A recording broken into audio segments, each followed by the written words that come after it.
বলে অনেক পাখিরা বসবাস করত। সে বনে সবজি বিক্রি করত এক ঈগল। পাখিরা তার কাছ থেকে সবজি কিনে নিত। কি গো মিনু পায়রা, তুমি বুঝি ঈগলের কাছে সবজি কিনতে যাচ্ছ? এমন সময় তো সবাই সবজি কিনতে যায়, তাই বললাম আর কি। হ্যাঁ গো টুনি, আমি সবজি কিনতে যাচ্ছি। আসলে বাসায় কোনো সবজি নেই গো। চলো, তুমিও আমার সাথে যাবে নাকি? না মিনু পায়রা, আমার কাছে তো কোনো টাকা নেই। আমি যে অনেক গরিব, আর ঈগলের দোকানে সবজি যা দাম, সেই দামে আমি কোনোদিনও সবজি কিনতে পারবো না। আচ্ছা টুনি, তাহলে আমি যাই। আমার আবার বাসায় একটু তাড়া আছে। সবজি কিনে ছানাদের আবার রান্না করে খাওয়াতে হবে, বুঝলে? এ কথা বলে মিনু পায়রা সেখান থেকে চলে যায়। আর টুনি আশেপাশে থেকে কিছু দানা খুঁজে তার বাসায় যায়। আর ছানারা খুশি মনে সেই দানাগুলো খায়। এভাবে টুনি তার ছানাদের নিয়ে অনেক কষ্টে দিন কাটাতো। এখানে একমাত্র আমার সবজির দোকানটা হয়ে কিনা ভালো হয়েছে। বনের সব পশু পাখিরা আমার কাছ থেকেই সবজি নিতে আসে, কিন্তু এভাবে আর চলবে না। আমি আমার সবজির দাম আরো বাড়িয়ে দিব, কারণ এখানে তো আর কোনো দোকান নেই। তাই বাধ্য হয়ে সবাই আমার কাছ থেকেই সবজি নেবে। ঈগল এসব বলতে বলতে সেখানে মিষ্টি টিয়ে চলে আসে। এই যে ঈগল, আমাকে তাড়াতাড়ি কিছু সবজি দাও তো, আজ আমার বাড়িতে মেহমান আসবে। তাই বলছি, সবগুলো সবজি 1 কেজি করে দাও। হ্যাঁ, সে তো দিব মিষ্টি টিয়ে, কিন্তু তুমি কি জানো কাল থেকে সবজির দাম অনেক বেড়েছে। সবগুলো সবজিতেই 50 টাকা করে দাম বেড়েছে। এসব তুমি কি বলছো ঈগল? সবজির দাম হঠাৎ করে এত বেড়ে গেছে? তাহলে থাক, আমি আর এত সবজি নিয়ে কি করি? তুমি বরং আমাকে অল্প করে সবজি দাও। এরপর ঈগল মিষ্টি টিয়েকে কিছু সবজি দেয়। মিষ্টি টিয়ে সবজি নিয়ে সেখান থেকে চলে যায়। এভাবে ঈগল অনেক চড়া দামে তার দোকানে সবজি বিক্রি করত। এভাবে কয়েকদিন কেটে যায়। মা, ও মা, আমার না আজ সবজি দিয়ে খিচুড়ি খেতে ইচ্ছে করছে। তুমি তুমি আমাকে সবজি দিয়ে খিচুড়ি খাওয়াবে মা? হ্যাঁ মা, আমারও খিচুড়ি খেতে ইচ্ছে করছে। জানো মা, আমরা না ওই যে উল্লু পেঁচা মাসির বাসায় সবজি খেয়েছিলাম, আর তারপর আর কখনোই সবজি খাওয়া হয়নি। তুমি তুমি যে প্রতিদিন দানা খেতে দাও, ওগুলো আর ভালোই লাগে না। আমরা সবজি খাবো, আমাদের সবজি দিয়ে খিচুড়ি বানিয়ে খাওয়াবে মা? কি আর বলবো মা, আমি যে গরিব, আমার কাছে তেমন টাকা নেই। তবে যাই হোক, তোরা যখন খেতে চাইছিস, তাহলে আমি দেখি কোনো ব্যবস্থা করতে পারি কিনা। ওরা কপাল আমার, তোদের একটু সবজিও খাওয়াতে পারি না। টুনি খিচুড়ি খাওয়াতে চেয়েছে বলে ছানারা অনেক খুশি হয়। আর টুনি বাসা থেকে উড়ে যায় আর একটা গাছের ডালে বসে ভাবে কিভাবে সে সবজি কিনবে। আর এমন সময় সেখানে কাকলি কাক চলে আসে আর বলে, কি ব্যাপার টুনি, এমন আনমনে হয়ে কি ভাবছো তুমি? কি আর বলবো কাকলি বন্ধু, আমার ছানারা সবজি খিচুড়ি খেতে চেয়েছে। এখন তুমি বলো তো কি করি, আমার কাছে যে কোনো টাকা নেই।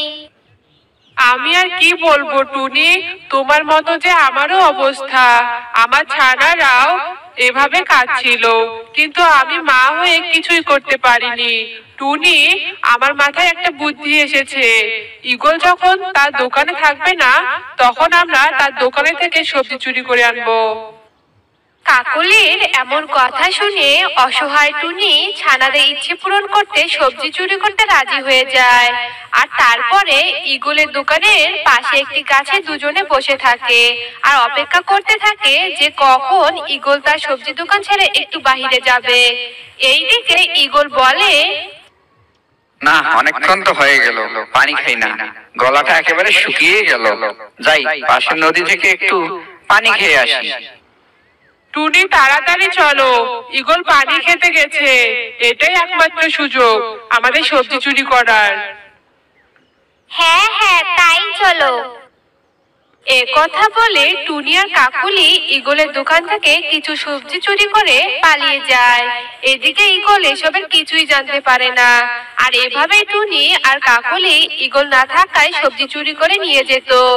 কিন্তু এমনই একদিন টুনি আর কাকুলি সবজি চুরি করছিল, হঠাৎ সেখানে ঈগল চলে আসে। আরে আরে, তোরা কারা? সবজি চুরি করছিস কেন? এভাবে রেখে দে, রেখে দে বলছি। আমার দোকানে সবজি রেখে দে। আচ্ছা, আমি যখন দোকানে থাকি না তখন তোরা এভাবেই সবজি চুরি করিস? নিয়ে যাস নাকি? কই, তোরা তো দুজন আমার দোকান থেকে কখনো সবজি কিনে নিয়ে যাস না। ভাগ্যিস আজ বেশি দূরে যাইনি। তোরা আমার দোকানে প্রতিদিন সবজি চুরি করিস। আমাদের ভুল হয়ে গেছে ঈগল, তুমি আমাদের ক্ষমা করে দাও। ঈগল, আমরা না হয় তোমার দোকান থেকে সবজি চুরি করেছি, তাই বলে তুমি আমাদের চোর বলবে? শয়তান কাকুলি, তুই আমার দোকানে সবজি চুরি করে আবার আমার মুখের উপরেই কথা বলিস? দাঁড়া, তোর একটা ব্যবস্থা করতেছি আমি এক্ষুনি। এ কথা বলে ঈগল একটা লাঠি এনে কাকুলি কাকের পায়ের উপর লাঠি ছুঁড়ে মারে। আর লাঠির আঘাতে কাকুলির পা থেকে অনেক রক্ত বের হয়। এটা দেখে টুনি পাখির অনেক কষ্ট হয়।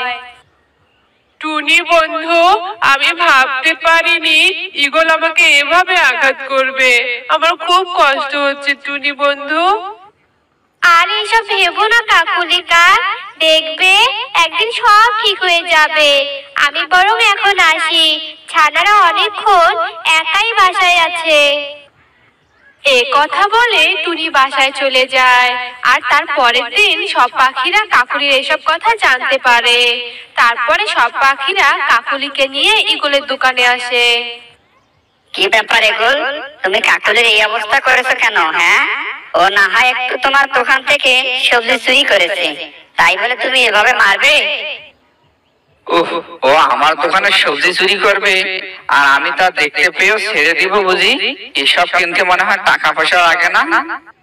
কি করব ঈগল বলো, আমরা অনেক গরিব। আর শোনো সবাই, আমি সেদিন পাশের জঙ্গলে গিয়েছিলাম, সেখানে সবজির দাম একেবারেই কম, কিন্তু ঈগল এখানে খুব চড়া দামে বিক্রি করে। তাই আমার সামর্থ্য নেই বলে আমি চুরি করেছি। যদি কম দামে সবজি বিক্রি করতো তবে কি আমি চুরি করতাম? ও তো অনেক দাম নেয়, প্রয়োজনের থেকেও অনেক বেশি। তাই নাকি? কাকুলি কাক, তাহলে আজ থেকে তো আমরা কেউ আর এই ঈগলের দোকানে থেকে সবজি কিনবো না। কি বলো বাকি বাকিরা? চলো আমরা সবাই এখান থেকে চলে যাই। এদিকে ওর দোকানে সবজির দাম বেশি, তার উপর আবার কাকুলি বোনের সাথে খারাপ আচরণ করেছে, সেটা তো একেবারেই ভাবা যায় না। ঈগল যেমন চড়া দামে বিক্রি করে, তেমন ওর ব্যবহারটাও খারাপ। আমরা কেউ আর ওর দোকান থেকে সবজি কিনবো না। উল্লু প্যাঁচার কথায় সব পাখিরা সম্মতি দেয় আর সবাই সেখান থেকে চলে যায়। আর সেদিন থেকে তার দোকানে কেউই সবজি কিনতে আসতো না। এদিকে সবজি বিক্রি না হওয়ায় আস্তে আস্তে ঈগলের সব সবজি নষ্ট হতে থাকে। হে আল্লাহ, আমার দোকানে সব সবজি তো দেখি নষ্ট হয়ে যাচ্ছে। এ তো আমার অনেক টাকা ক্ষতি হয়ে যাবে। না, আমার কাকুলির কাছে ক্ষমা চাইতেই হবে। আর আজ থেকে আমি সবজির দাম কমিয়ে দিব। এ বলে ঈগল কাকুলির কাছে গিয়ে ক্ষমা চায় আর সব পাখিদের সবজির দাম কমানোর কথা বলে। এসব শুনে সব পাখিরা অনেক খুশি হয়ে যায়। আর এরপর থেকে ঈগল সামান্য দামে সবজি বিক্রি করতো।